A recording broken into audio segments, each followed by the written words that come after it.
Everyone saw the wreck. Almost nobody noticed that Cletus McFarland had qualified 18th in a 27-car field of hardened short-track veterans on his first ever start in that kind of car. The clip of the crash spread fast and the comments got mean. But one person in the sport watched the whole race, not just the last 14 laps, and Dale Earnhardt Jr. decided it was time to say something out loud. Start with who this driver actually is. Garrett Mitchell is the real name behind Cletus McFarland. He has around 4.8 million subscribers on YouTube. He is 31 years old and comes from Bradenton, Florida. He owns a motorsports facility called the Freedom Factory, a roughly 65-acre property that features a 3/8-mile paved oval. For years, he built his name on fast cars, big burnouts, and wild stunts. Then he decided he wanted to actually race, not for a laugh, for real. That choice has taken him a long way in a short time. He has competed in 8 ARCA Menard Series events. He signed a 2-year part-time deal with Richard Childress Racing in the NASCAR O'Reilly Auto Parts Series. In April, he finished second in the ARCA race at Talladega Superspeedway, which stands as his career best finish so far. He made his NASCAR Craftsman Truck Series debut at Daytona with Nice Motorsports and later returned to that series at Michigan International Speedway. The record has not been smooth. He made his NASCAR O'Reilly Auto Parts Series debut at Rockingham Speedway in April and spun on his way to a 32nd place finish. A similar story unfolded when he climbed back into the number 33 Richard Childress Racing Chevrolet at Nashville. He spun early in the first stage and was hit with pit road penalties, which led to a 35th place finish. For a driver who received a major break with an organization like Richard Childress Racing, those results drew attention. And they are part of why some fans were quick to judge his racing skills. There was a reason he ended up on a short track in Michigan. NASCAR approved him to compete on all Truck Series track types, but only on short tracks in the O'Reilly Auto Parts Series after he showed some development shortcomings. Officials wanted to see more from him before signing off on the bigger, faster ovals. And almost everyone in the sport kept telling him the same thing. Go run short tracks, buy a late model, learn how to race close to other cars, get seat time. So that is exactly what he did. He bought a Port City race car's super late model. He entered the Tech-In 250 battle at Berlin Raceway in Marne, Michigan, a race that pays $40,000 to win. Berlin Raceway is a 7/16-mile paved oval which works out to 0.438 miles. It features 13 degrees of banking in the turns and 9 degrees of banking on the straightaways. It is fast, it is tight, and it punishes mistakes. The entry list was loaded. Bubba Pollard was there, Tristan McKee was there, Carson Hocevar was there, Ty Majeski was there. Cletus McFarland qualified 18th in the 27-car field. For a first-ever super late model start, that was a solid run. He ran in the pack, he kept the car clean early, he spun once trying to miss a pileup and saved it. Then, late in the race, it went wrong. With 14 laps to go, the leader, Evan Shotko, was closing in to put him a lap down. Cletus McFarland got loose in turn 3. The car slid across the track.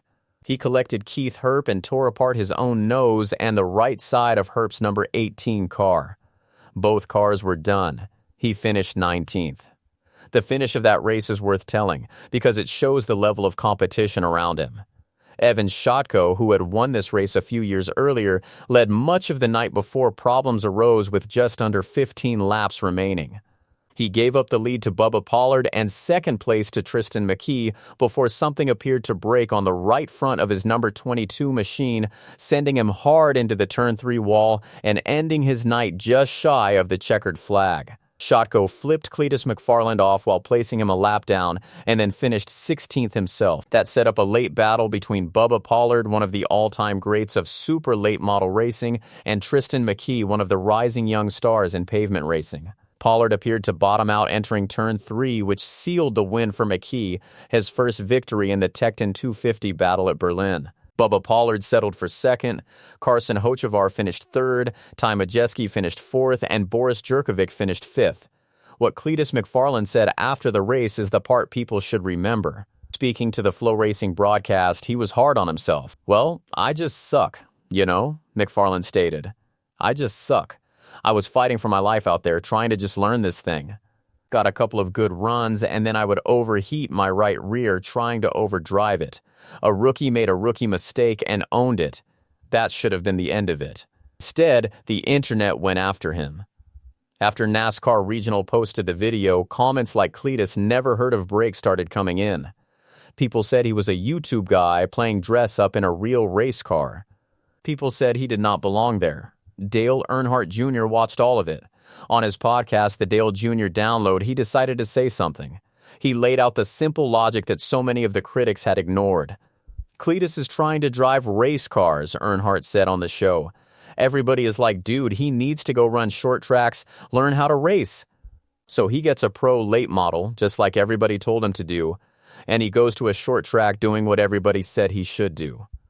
Then Dale Earnhardt Jr. pointed at the part that got completely ignored, which was the qualifying run. He qualified like 18th.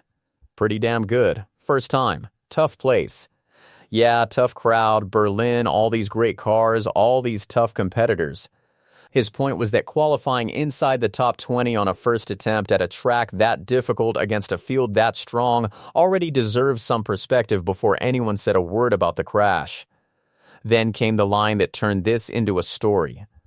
What bothered Earnhardt more than the wreck was the reaction to it, and there were so many people being assholes about it. And it's like, what do you expect? The guy's doing what you told him to do, going running a short track. And yeah, he wrecked. So Fing what? Wrecks happen. Dale Earnhardt Jr. added another line that put the mistake in plain perspective. Spun out, wrecked. Who hasn't done that? Who hasn't shit the bed in their first race? Dirty Mo Media then posted the clip, and the caption pushed the same message.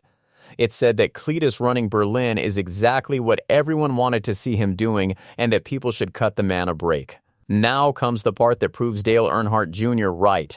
That wrecked car did not sit in a corner. The crew fixed it, and most of the repair work was done by Thursday.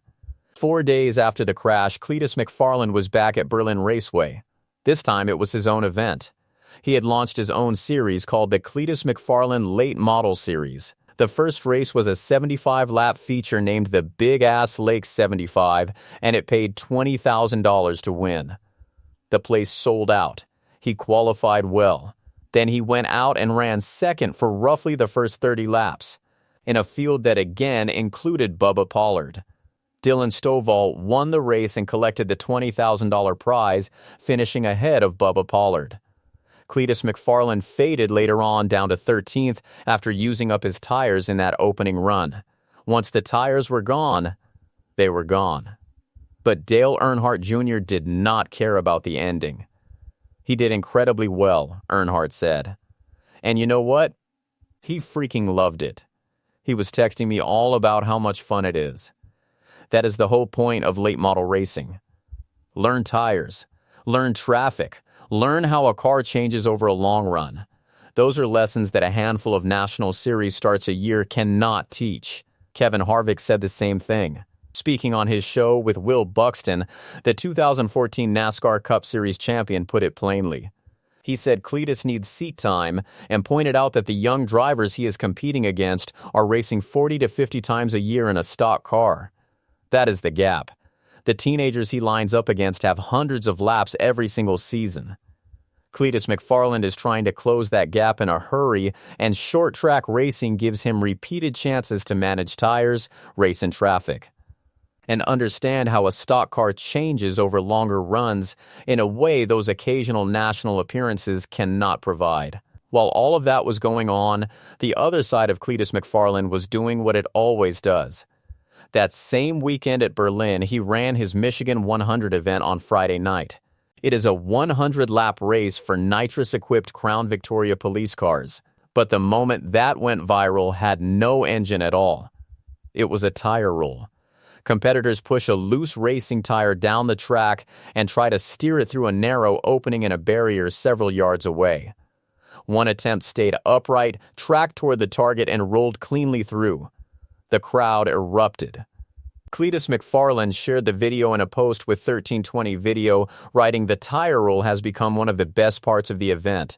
Sometimes you do not need horsepower to get a grandstand on its feet. Now comes the newest twist, and this one nobody saw coming. Cletus McFarland is going dirt racing. He is set to make his dirt late model debut at the Gateway Dirt Nationals. From December 3rd through 5th at the Dome at America's Center in St. Louis, Missouri, that race runs indoors on a temporary clay oval built inside a stadium. He will drive the number 13 Dart House car owned by Gateway promoter Cody Sommer. He got his first taste of a dirt late model during a test session at East Lincoln Speedway in Stanley, North Carolina.